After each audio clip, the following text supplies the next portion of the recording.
महत्वपूर्ण पॉइंट है सफर की कि हम आत्मा एक्टर से चिंतन करते हुए आगे बढ़ते हैं।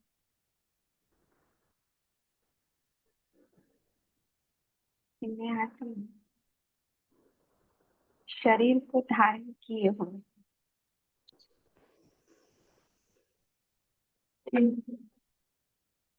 जिसको ही माइंड बॉडी इंस्ट्रूमेंट बाबा कह रहे हैं।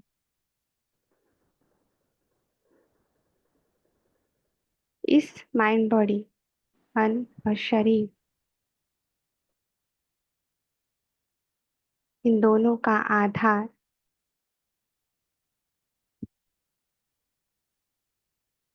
वास्तव में मैं आत्मा लेती हूँ। और इस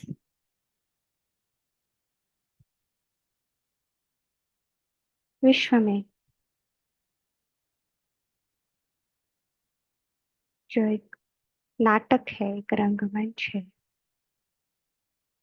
उसमें अपना पार्ट प्ले करती हूँ, निभाती हूँ।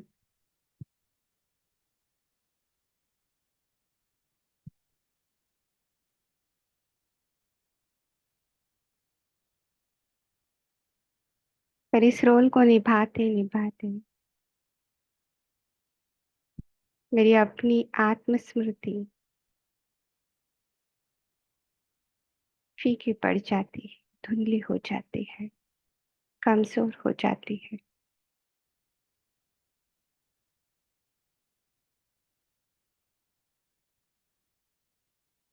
और इस पार्ट को, इस रोल को ही मैं अपना आइडेंटिटी बनाती हूँ, अपनी पहचान बनाती हूँ।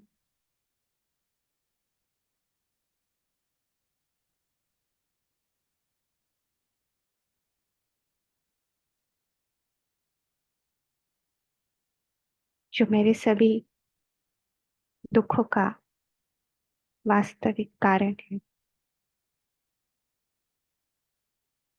क्योंकि पार्ट रोल अलग है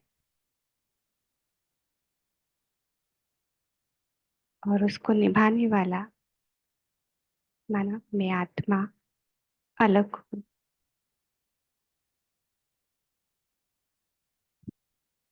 यही बाबा आकर मुझे आत्मा को समझाते हैं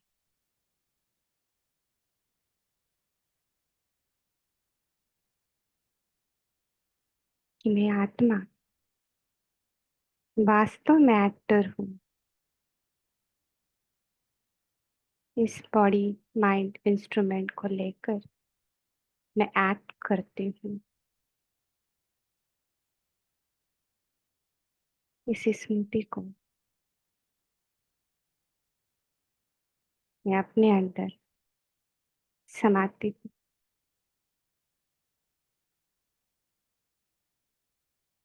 और सेकंड में देह से, देह के संबंधों से, देह के जो भी रोल्स है उससे अलग हो जाती हूँ।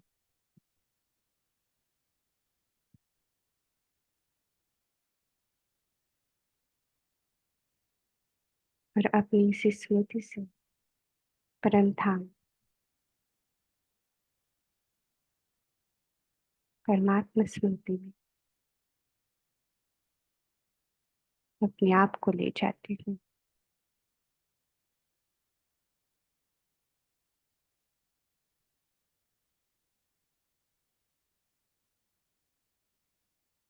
जो मेरा वास्तव स्वरूप है, लाइट, ज्योति।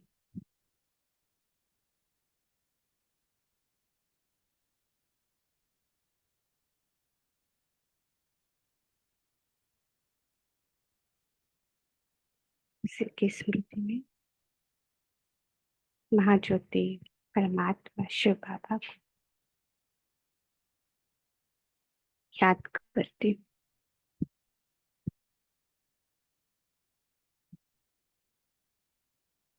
ओम शांति।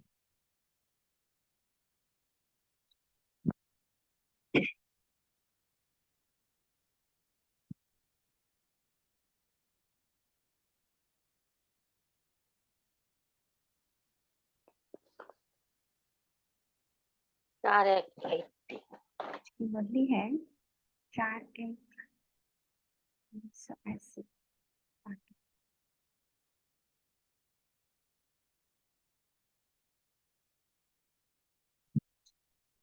मुरली का टाइटल है वर्तमान राज्य अधिकारी ही भविष्य राज्य अधिकारी है।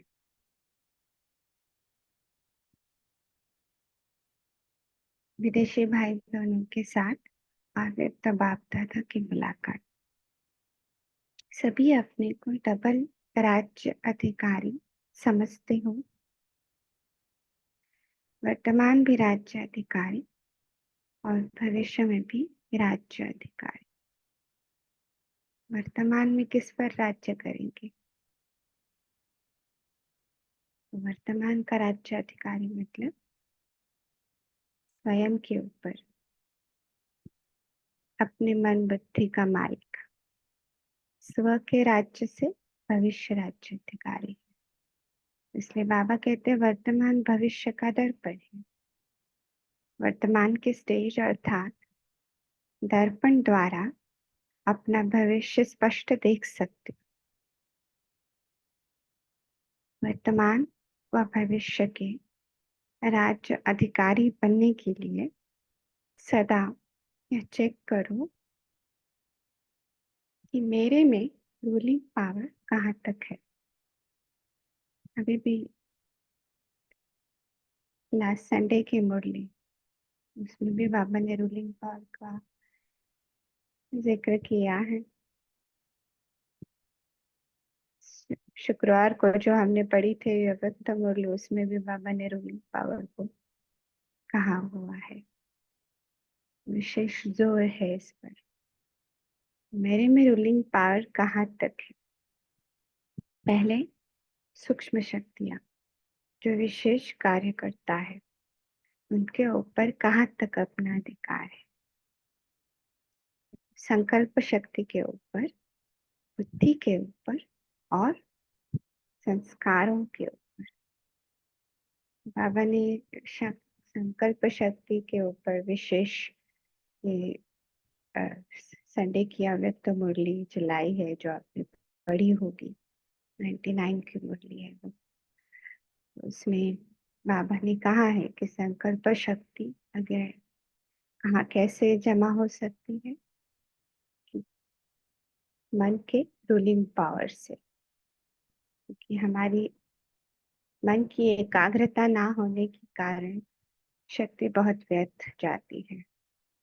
बटी हुई कटा बटा एनर्जी का ये है हमारे पास।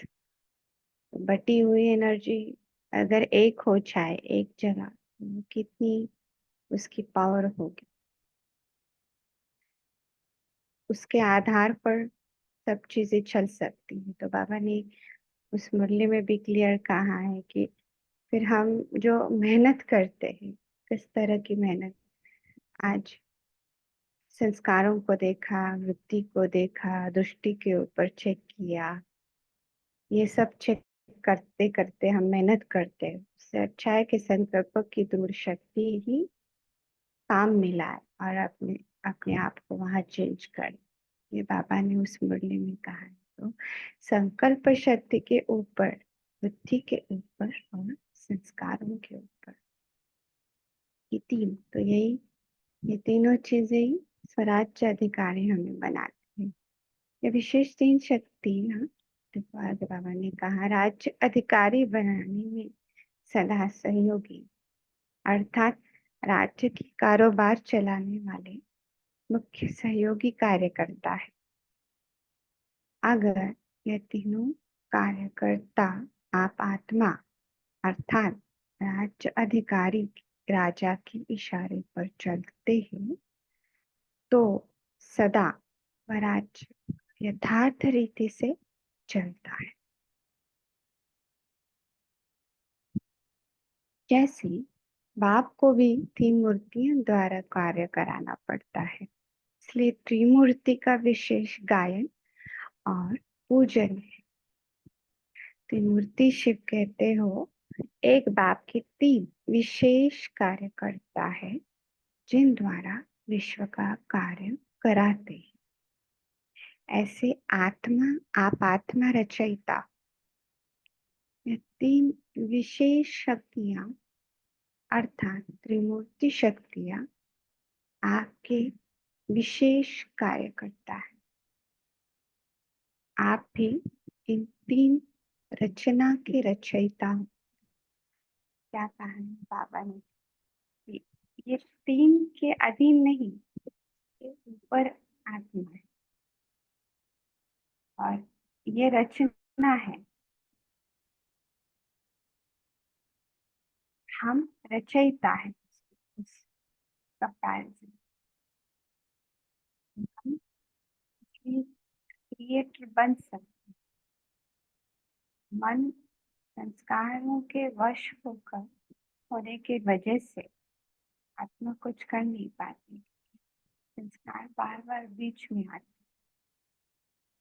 पर हम उन संस्कारों को चेंज करने में सक्षम हैं, हो गए और आत्मा की सीट पर बैठे हैं। ये बहुत इजी है कि हम जो चाहे उस संकल्प शक्ति के आधार पर क्रिएट कर सकते। तो चेक करो कि करने की रचना आपके कंट्रोल में है। मन है क्या? मन है उत्पत्ति करने वाला, अर्थात संकल्प रचने वाला। बुद्धि है निर्णय करने, पालना के समय कार्य करना। तो बाबा कहते हैं मन है उत्पत्ति करने वाला। अगर हम मन को देखेंगे तो मन का कार्य ही है विचारों को जनरेट करना, विचारों को का निर्माण करना, क्रिएट करना। और अथक, अगर हम अपने मन को ऑब्जर्व करेंगे तो देखेंगे कि मन बक बक बक बक करता ही रहता है। तो वो जो मन की जो बक बक है वो धीरे धीरे कम करके हम अपनी एकाग्रता को बढ़ा सकते हैं। उस बटे हुए मुझे कई लोग कह रहे हैं कि they are not able to hear, sound is not study. पर मैंने माइक को बहुत पास रखा है, अभी भी आवाज नहीं आ रहा है। थोड़ा आवाज बढ़ाइए। नहीं, मेरे मुंह में माइक है एक्चुअली, इससे ज्यादा तो। और अम, इससे ज्यादा तो मैं कहाँ पकड़ू अभी। आपका आवाज आप बढ़ा करके देखे चाहिए तो। ठीक है, बेटर नाउ।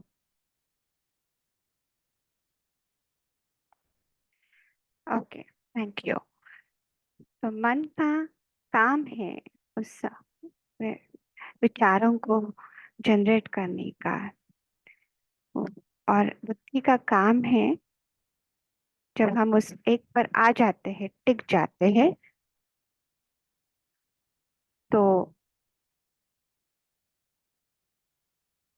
जो बुद्धि, उसको हम बुद्धि कहते हैं।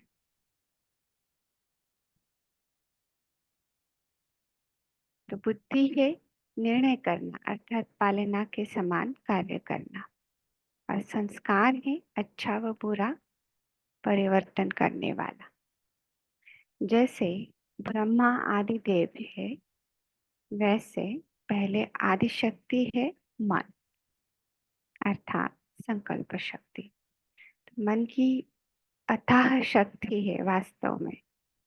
मन क्या नहीं कर सकता है, पर मन बहुत ही लो फ्रीक्वेंसी में अभी कार्यरत है हर एक का, क्योंकि कई तरह के विचार, कई तरह के जो जो अ, बहुत ही साधारण और निगेटिव विचार या व्यर्थ विचार जो है वो मन की शक्ति को वास्तव में कमजोर करते हैं। इसलिए बाबा ने इन तीनों पर भी अलग तरह की मुरली चलाई है कई बार। तो आप जोड़ सकते हैं कि अगर हमको मन की उस शक्ति को अनुभव करना है तो हमें इन तीनों को, जो बहुत साधारण तरीके से बार बार विचार चलते हैं, मतलब लो फ्रिक्वेंसी के, डेली रूटीन में अगर हम विचार करते हो बात अलग है, लेकिन जो कई तरीके से लोअर फ्रिक्वेंसी के जो विचार है, जिन या व्यर्थ विचार कहे, और फिर निगेटिव विचार, ये जो चलते हैं इसको हम कम कर सकते हैं क्या। और इसी के लिए बाबा ने ट्रैफिक कंट्रोल की शुरुआत की। बाबा कहते हैं आदि शक्ति यथार्थ है तो भी कार्यकर्ता उनके साथी यथार्थ कार्य करने वाले। पहले ये चेक करो, मुझ राजा का पहला आदि कार्यकर्ता सदा समीप के साथी के समान इशारे पर चलता है, क्योंकि माया दुश्मन भी पहले इसी आदि शक्ति को बागी अर्थात ट्रेटर बनाती है और राज्य अधिकार लेने की कोशिश करती है। क्योंकि जो अन्य विचार है वो भी मन, उसका आधार भी मन है। तो मन में कई तरह के विचार, संकल्प, विकल्प जो चलते हैं, उसकी उसका कई बार जो इंडिस के होते हैं।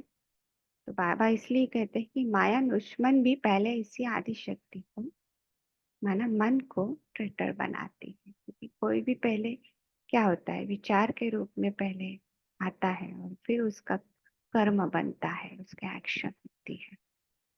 इसलिए आदि शक्ति को सदा अपने अधिकार की शक्ति के आधार पर सहयोगी विशेष कार्यकर्ता करके चलाओ। जैसे राजा स्वयं कोई कार्य नहीं करता, कराता है।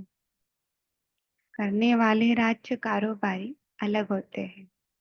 अगर राज्य कारोबारी ठीक नहीं होते तो राज्य डगमग हो जाता है। अगर मन का कंट्रोलिंग पावर नहीं है, रूलिंग पावर नहीं है, तो क्या होता है, इसका हम सभी को अनुभव है। कई बार हम ना चाहते हुए भी कई तरह के विचार आते रहते हैं। कई बार उसका फोर्स बहुत ज्यादा होता है। तो ये सारी जो चीजें हैं वो हमको क्या करती है, हमको भी तो डगमग करती है। तो बाबा कहते हैं ऐसे आत्मा भी करावनहार है, करणहार। ये विशेष त्रिमूर्तिया शक्तियां है। तो करावनहार में इन तीनों को चलाने वाले मालिक, राज्य अधिकारी आत्मा। तो पहले इनके ऊपर रूलिंग पावर है, तो यह साकार कर्मेंद्रिया उनके आधार पर स्वतः ही सही रास्ते पर चलेगी। और इसी के लिए इस योग को राजयोग कहा गया है। तो शरीर का जो कंट्रोल है, अगर बहुत ही मेडिकल और साइंस वे से हम देखें तो मन, माइंड बॉडी सोल कहते हैं। तो सोल माना आत्मा और शरीर के बीच में मन है। तो बाबा का जो कहना है कि मन और बुद्धि को जीत लो, शरीर माना प्रकृति को आप अपने अधीन कर लो। ये उसका आधार है। ठीक है। कर्मेंद्रियों को चलाने वाले भी विशेष तीन शक्तियां हैं। अब रूलिंग पावर कहाँ तक आई है ये चेक करो। जैसे डबल विदेशी हो वैसे डबल रूलर्स हो। हर एक का राज्य कारोबार अर्थात स्वराज्य ठीक चल रहा है। जैसे सत्ययुगी सृष्टि के लिए कहते हैं एक राज्य एक धर्म, ऐसे ही अब स्वराज्य में भी एक राज्य अर्थात स्व के इशारे पर सर्व चलने वाले हैं। एक धर्म अर्थात एक ही धारणा सबकी है कि सदा श्रेष्ठाचारी चढ़ती कला में चलना है। मन अपनी मनमत पर चलावे, बुद्धि अपनी निर्णय शक्ति की हलचल करे, मिलावट करे। संसार संस्कार आत्मा को भी नाच नचाने वाले हो जाए तो इसको एक धर्म नहीं कहेंगे, एक राज्य नहीं कहेंगे। बेसिकली अगर हम देखें तो माइंड बॉडी सोल, मन आत्मा और शरीर, ये तीनों जब हार्मनी में आते हैं, एक संतता में आते हैं, उसी को ही आत्मा उसी को ही सतयुग कहा गया है। क्योंकि उस समय आत्मा अपने उस फुल शक्ति में है जो इन तीनों चीजों को हार्मनी में रख सकती है, और वो है सत्य के साथ जीवन, वो सतयुग है। और फिर है सारी उतरती कला, तो जहाँ हार्मनी नहीं रही है, मन कहीं और है, बुद्धि कहीं और, शरीर कहीं और, तो इन तीनों को हार्मनी में लाना ये हमारा अपना काम है। इसी को बाबा बता रहे हैं कि आत्मा को भी नाच नचाने वाले हो जाए तो इसको एक धर्म नहीं कहेंगे, एक राज्य नहीं कहेंगे। तो आपके राज्य का क्या हाल है? त्रिमूर्ति शक्तियाँ ठीक है, कभी संस्कार बंदर का नाच तो नहीं नचाते हैं। बंदर क्या करता है, नीचे ऊपर छलांग मारता है। संस्कार की भी अभी अब चढ़ती कला, कभी अभी अभी गिरती कला, यह बंदर का नाच है ना। तो ये संस्कार नाच तो नहीं नचाते, कंट्रोल में है ना सब।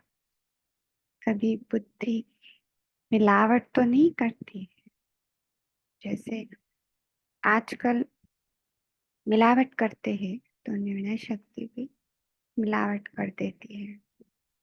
कभी बुद्धि मिलावट तो नहीं कर देती है, अभी अभी यथार्थ, अभी अभी व्यर्थ, तो ये मिलावट हुई।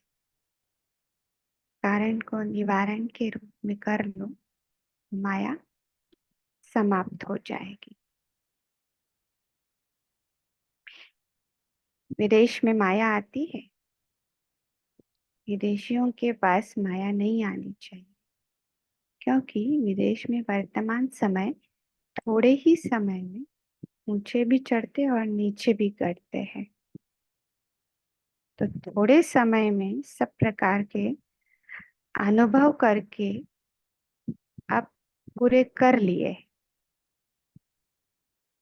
जैसे कोई चीज बहुत खाई जाती है तो दिल भर जाता है, जैसे विदेश में भी सब प्रकार का फुल फोर्स होने के कारण विदेश की आत्माएं अब इनसे थक गई है।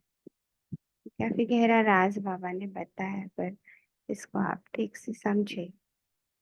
और इसका रूट है, कारण है कि क्यों विदेशियों से ये आवाज उठेगा, और क्यों विदेशी ही सबसे ज्यादा भारतीय आध्यात्मिक शिक्षा की तरफ मुड़े।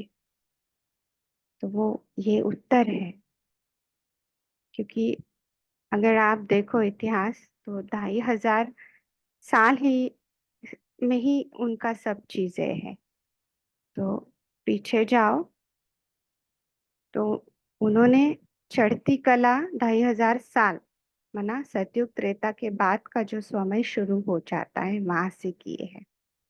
इसलिए हम लोगों ने देखा कि विदेशी लोग हमसे काफी आगे हर चीज में चले गए। हम्म, ये उसका उत्तर है अगर कोई कहता है कि क्यों बाकी के देश आगे गए, क्योंकि वो उनकी चढ़ता कला का समय था। अब अब जाकर उतरेंगे, जो अभी हम सब नजारे हम सब देख रहे हैं कि क्या क्या इस जगत में हो रहा है। तो वो थोड़े समय में उस संपूर्णता का अनुभव लेते हैं, माना उस मटेरियलिज्म का भी पूरा अनुभव करते हैं। और इस मटेरियलिज्म में, इस भौतिकता में आपको स्थायी सुख नहीं मिल सकता, शांति नहीं मिल सकती, ये समझ में आ जाता है। और विदेशियों को ये सभी चीजें मिली हुई है, इसलिए वो उस स्थायी शांति और सुख को ढूंढने के लिए अध्यात्म का सहारा लेते हैं, क्योंकि उसके बिना कुछ है नहीं। इसलिए वो भारत के इस भारत देश में और भारत देश में जो अध्यात्म है उसके तरफ आकर्षित होते हैं। और इसकी ये चीज यहाँ पे बाबा ने बताई है। अगर आप देखो तो अ, कहा थे हम लोग, अगर आराम मिल जाता है तो बिल्कुल लेटते ही, थोड़ा सा ऊपर जाएंगे भाई जी। कहाँ से नहीं, कहाँ से हम लोगों ने,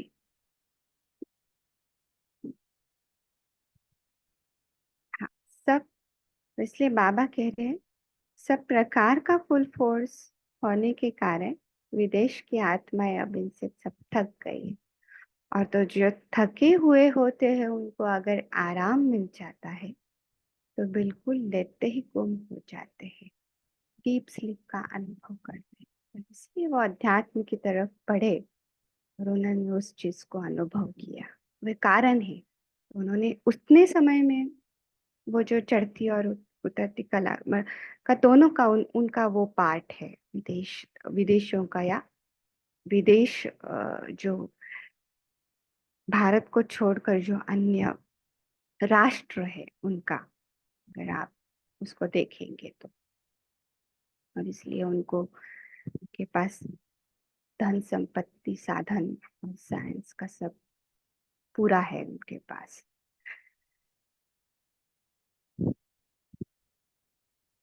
ठीक है? तो विदेशियों को माया ने थोड़े ही समय में बहुत अनुभव करा दिया, ये बाबा के। अब क्या करना है? अब तो नई चीज की तलाश थी, वो मिल गई, फिर माया क्यों आवे? नहीं आनी चाहिए ना, फिर आती क्यों है? तो बाबा ने कहा कि आपने वास्तव क्या है इसको समझ लिया है, तो फिर माया क्यों आनी चाहिए, ये बाबा ही पूछते हैं। तो बाबा कहते हैं अभी यहाँ पे रुकना है भाई जी, या आगे बढ़ना है? 9:23।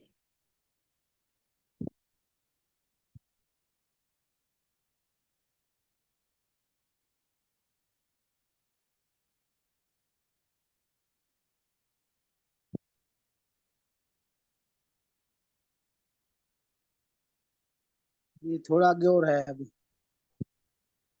है क्या? हाँ जी, और आगे भी पार्ट 1 पूरा कराएंगे जो ठीक स्क्रीन है, पे आएगी। ठीक है।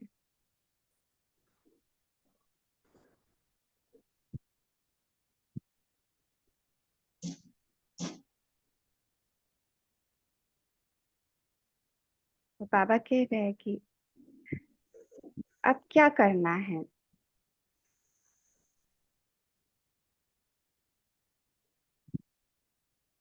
और ये माया क्यों आती है? तो माया की पुरानी ग्राहक है। माया को भी अगर नए ग्राहक अच्छे मिल जाएंगे तो पुरानों को आप ही छोड़ देगी। रूलिंग पावर, रूलिंग पावर वाले के पास माया आ नहीं सकती। माया जहाँ देखती है कार्यकर्ता सब होशियार है, अटेंशन में है, तो वहां हिम्मत नहीं रख सकती। रूलिंग पावर कहाँ तक है उसकी चेकिंग करो। और अगर पावर नहीं है तो उसका कारण क्या है?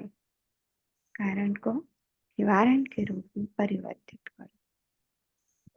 कारण खत्म हो जाना अर्थात माया खत्म हो गई।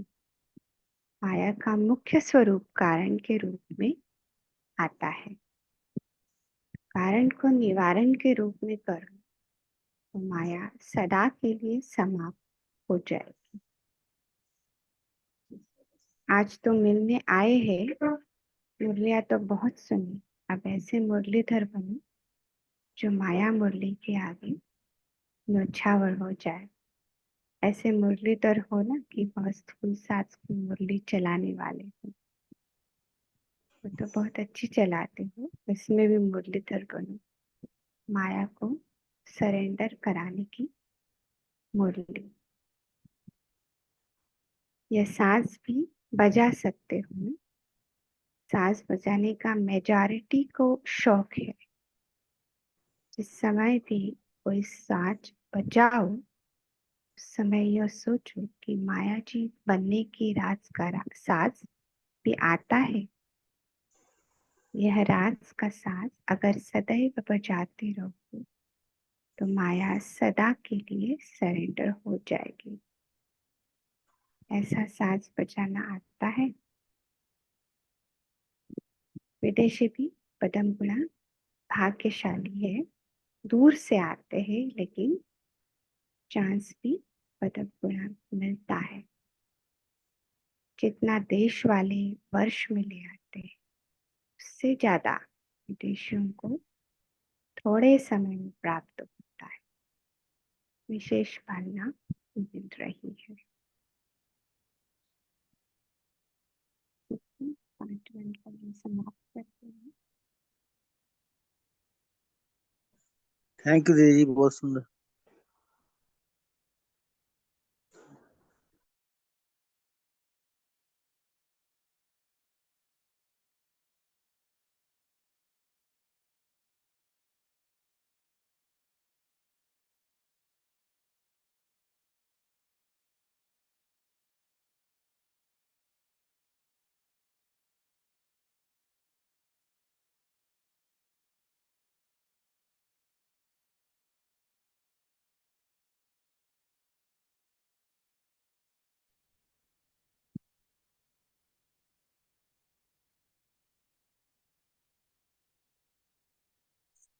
करने के बाद अभी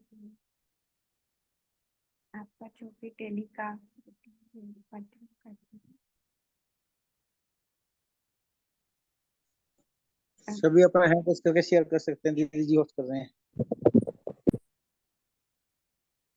दीदी जो लास्ट में था ना राज का साथ, उसके ऊपर थोड़ा बता सकते हैं? मैं नहीं समझी क्वेश्चन।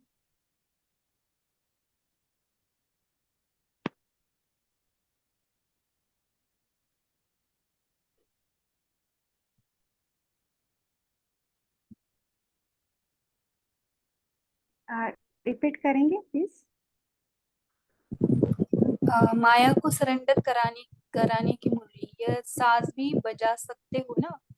साज बजाने का मेजोरिटी को शौक है। जिस समय भी कोई साज बजाओ उस समय यह सोचो कि माया जी बनने के राज का साज भी आता है। यह राज का साज अगर सदैव बजाते रहो तो माया सदा के लिए सरेंडर हो जाएगी। ये लास्ट ही है, पापा ने लास्ट पैराग्राफ। माया को पहचानना, माया को सरेंडर करवाना, इसको पापा ने साज कहा।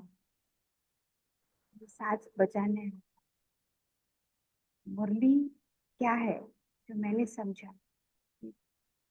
मुरली वास्तव में क्या है, पापा ने उससे पहले कहा ना कि वो मुरली माना जो बांसुरी बजाते हैं, सिर्फ वो मुरली की बात नहीं बाबा करते। साज बजाना नहीं तो जो मुरली माने जो हम जो ज्ञान के पॉइंट्स धारण करते हैं, बुद्धि में धारण करते हैं, उसके आधार पर ही हम माया को पहचान कर माया माया से माया को सरेंडर करा सकते हैं। ये बाबा, इसको बाबा साज बजाना।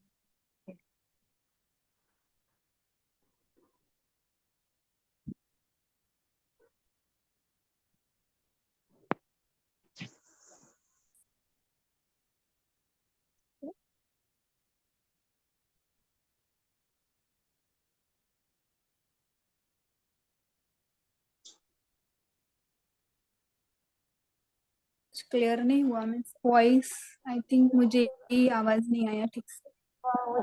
किसी को भी नहीं आवाज आई? ओम शांति नहीं दीदी जी, बिल्कुल आवाज नहीं आई। Oh my god. ओके, मैं वापस रिपीट करती हूँ। उस पॉइंट के पहले अगर आप देखेंगे तो बाबा ने मुरली का ये दिया है, ये मुरली बजाना आता है, ये बाबा ने कहा है, राइट।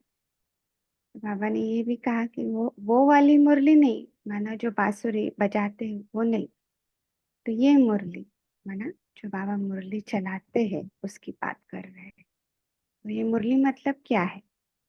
ये ऐसे पॉइंट्स है जो बुद्धि में धारण कर हम मायाजित बन सकते हैं। तो इसलिए बाबा कहते हैं कि जब ये पॉइंट्स हम धारण करेंगे, जो हमारे हमारे लिए शुद्ध संकल्पों का खजाना है, जिसके वजह से आत्मा वापस अपने स्वरूप को प्राप्त करती है, अच्छे संस्कारों की, दैवी संस्कारों की धारणा कर सकती है और इसी के आधार पर माया को जीत सकती। तो ऐसा साज बजाना आपको आता है क्या, ये बाबा कह रहे हैं।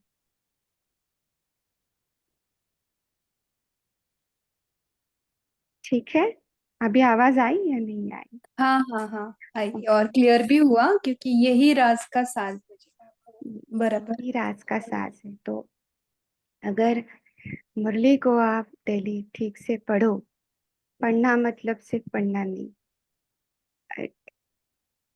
अगर एक मुरली भी हम रोज पढ़े ना, तो हमें उस मुरली से कई पॉइंट्स, कई ऐसे गहरे राज समझ में आएंगे।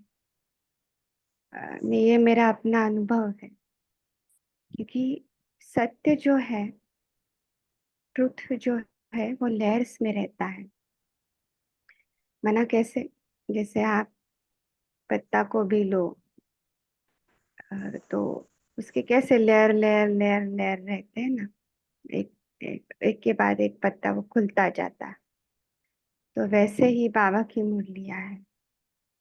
आपने 10 साल पहले जो बात पढ़ी है, सुनी है, आज 10 साल के बाद उसके कई रंग आप उसको देख सकते हैं, उसकी कई डीपनेस आप समझ सकते हैं, और वो ट्रूथ लेयर बाय लेयर आपके सामने खुलता जाता है, अगर आप पॉइंट्स पकड़ सकते हो तो मुरली को एक दिन पढ़कर छोड़ना नहीं होता है, उसको आप उसको कई बार पढ़ो। एक दिन एक बार पढ़ा छोड़ दिया ऐसे नहीं, कई बार उसको पढ़ना होता है। तब समझेगी कि बाबा की मुरली क्या है। और जब वो मेरे लिए चली है, ऐसे पढ़कर, ऐसे समझ कर पढ़ेंगे, तो फिर उस आत्मा का जो भी, उसके लिए जो भी है, वो सामने आएगा उस मुरली में से। तो वो जो प्यास है, वो जो एक क्या कह सकते, क्यूरासिटी है थी ना, एक नहीं, मुझे क्या, मेरे लिए क्या है, वो जब आपके अंदर लगेगी, वो रहेगी, तो आप मुरली को उसी तरीके से देखना स्टार्ट करोगे। फिर समझेंगे कि क्या वंडर है बाबा, जो 40-50 साल पहले ही उस आत्मा के लिए उसने ये चीज बताई हुई। ठीक है।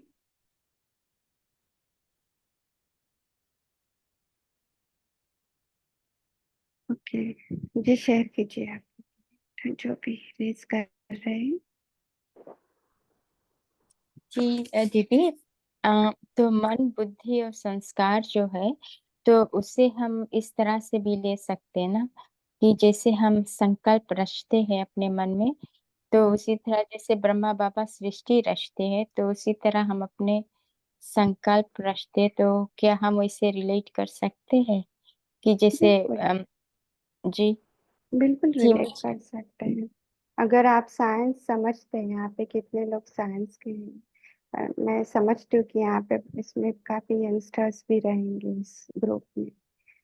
तो साइंस में E is equal to MC² ये बहुत ही ये वाला रूल है, क्या कहते हैं, फॉर्मूला है आइंस्टाइन का। तो मतलब क्या, mass into velocity is equal to energy, light. तो यही बाबा ने लास्ट संडे की भी मुरली में कहा हुआ है कि इस दुनिया के सारे साधन किस आधार पर चलते हैं, बाबा ने पूछा। लाइट के आधार।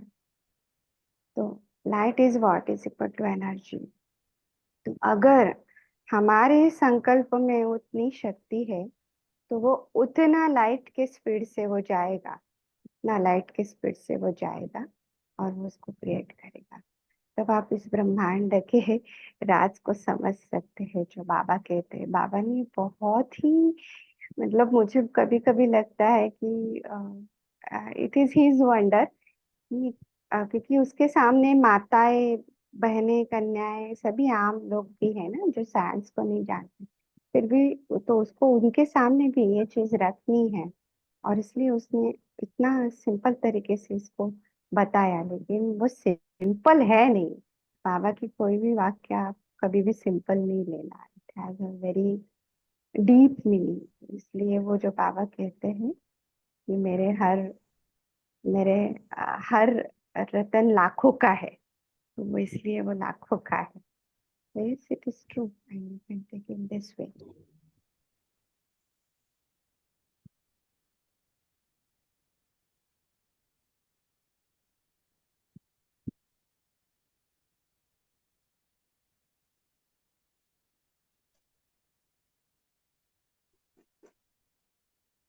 तो दीदी इसी तरह से हम जैसे विष्णु पालना करते हैं, हमारी बुद्धि डिसीशंस लेती है ना, वो भी एक तरह से पालना हुआ। और संस्कार जिसे हम परिवर्तन करते हैं, वैसे शंकर देवता भी परिवर्तन करता ना, ऐसा Yes, कुछ। yes, तो इसलिए बाबा हमको भी त्रिमूर्ति कहते हैं, महात्माओं को भी कहते हैं, क्योंकि हम सतयुगी संस्कारों को धारण कर रहे हैं, का निर्माण कर रहे हैं। हम असुर संस्कारों का संहार कर रहे हैं। तो स्थापना पालना और उसी दैवी संस्कारों की पालना, that is programming, right. It is संस्कार मतलब क्या, प्रोग्रामिंग, एक तरह का कंडीशनिंग है। तो उस कंडीशनिंग को ही संस्कार कहा। तो वो अच्छे, तो उसकी भी पालना कर रहे। तो स्थापना, पालना और विनाश से सभी आत्माओं के अंदर, माना ब्राह्मण आत्माओं के अंदर चल रहा है। इसलिए बाबा हमको भी त्रिमूर्ति कहता है, देव कहता है, दत्त कहता है। यस।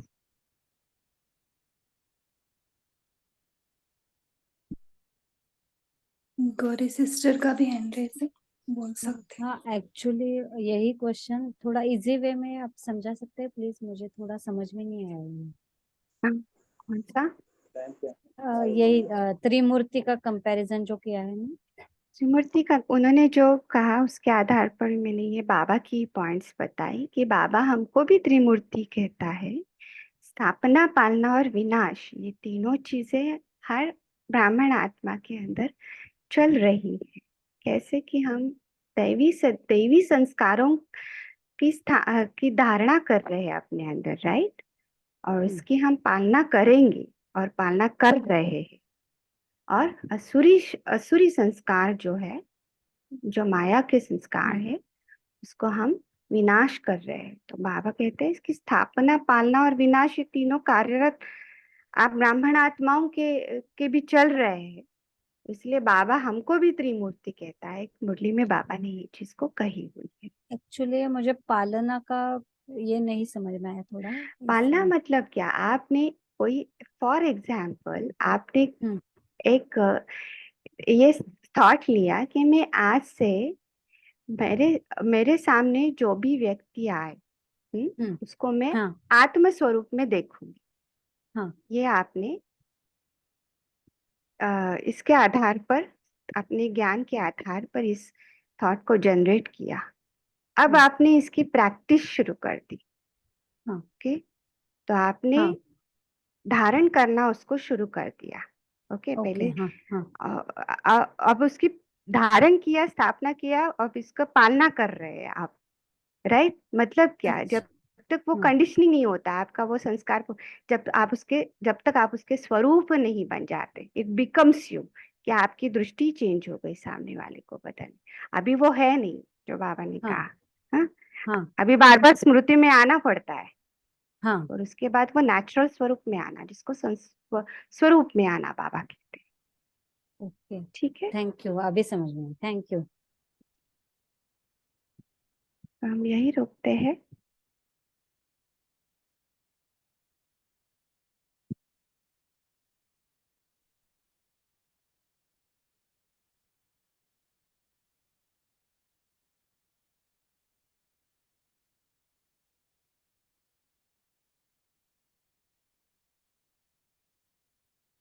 पोल लॉन्च हुआ है, सभी मेन स्क्रीन पर आकर आंसर दे सकते।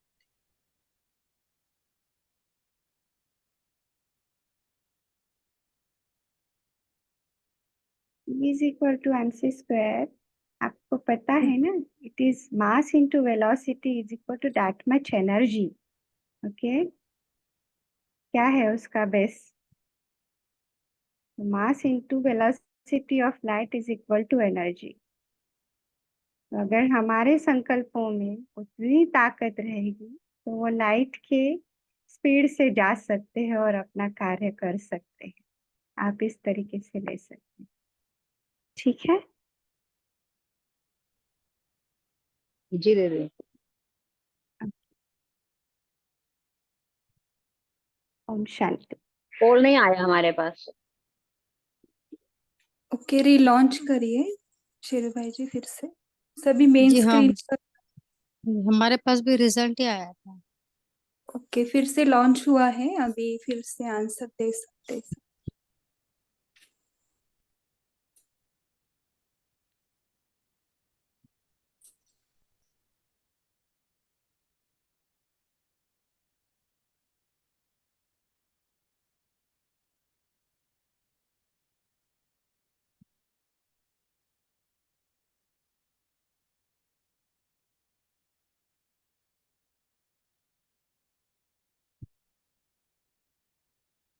ओके अश्विनी सिस्टर, आप कुछ होमवर्क में दीजिए और कुछ योग कराइए।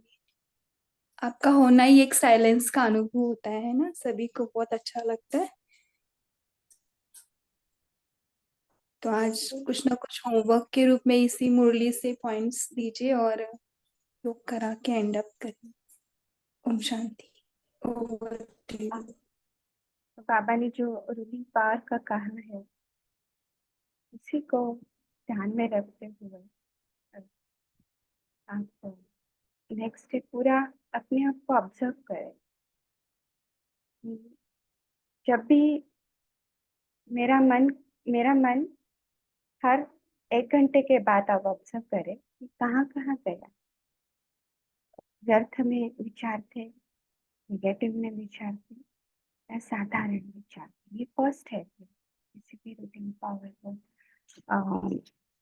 पावर को पहले उस वहां तक जब पहुंचने के लिए ये फर्स्ट स्टेप मैं आप लोगों को बता रही हूँ। तो इस ट्रैफिक कंट्रोल का जो बाबा ने कहा है उसका उपयोग करें। तो हर 1 घंटे बाद 2 घंटे के बाद अपना अपने मन को वापस जाकर देखें कि इस 1 घंटे में मेरे विचार कैसे रहे, साधारण थे, निगेटिव थे, पॉजिटिव थे, बहुत अच्छे थे, व्यर्थ थे। तो आपको अपना ग्राफ उसमें समझ में आएगा। तो ये अपने आप को देखना होगा, फिर उसके बाद उसका नेक्स्ट स्टेप आप ले सकते हैं। ठीक है,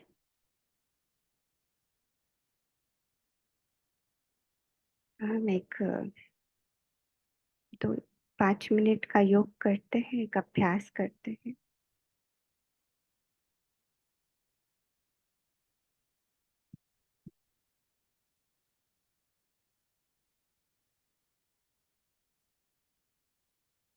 अपने आप को संकल्प दें कि मैं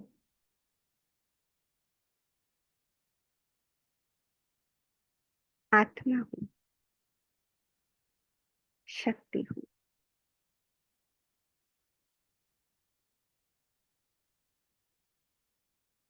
आई एम लाइट।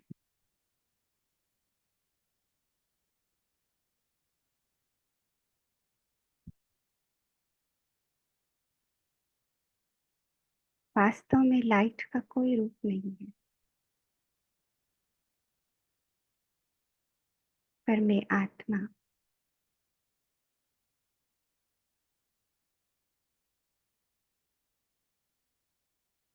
इस मन को सुंदर संस्कारों से सजाकर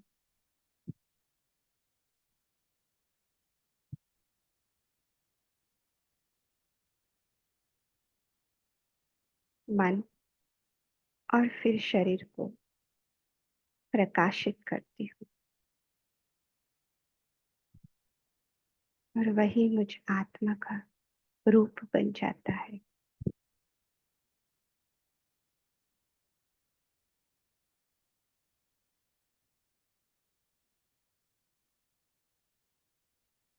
इस बॉडी माइंड इंस्ट्रूमेंट को प्रकाशित करने वाली मैं आत्मा हूँ।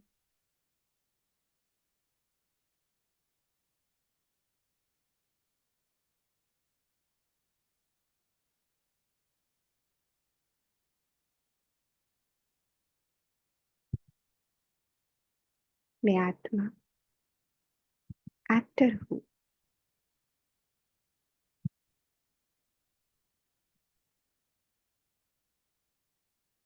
और यही स्मृति मुझे इस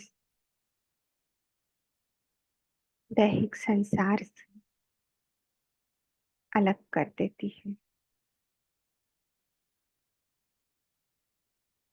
जो माया है, जो इल्यूजन है, जो मृगजल समान है, वो मुझे दिखाई पड़ता है।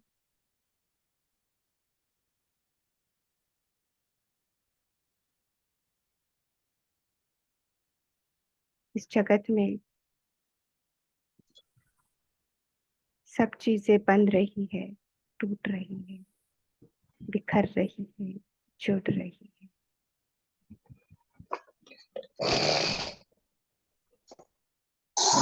और मैं आत्मा इस सब को देखने वाली, अनुभव करने वाली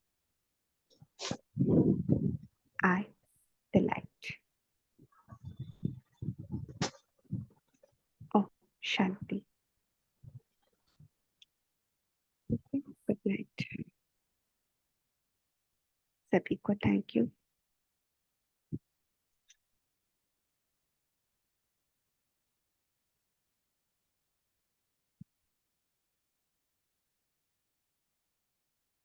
थैंक्स बाबा, थैंक्स दीदी।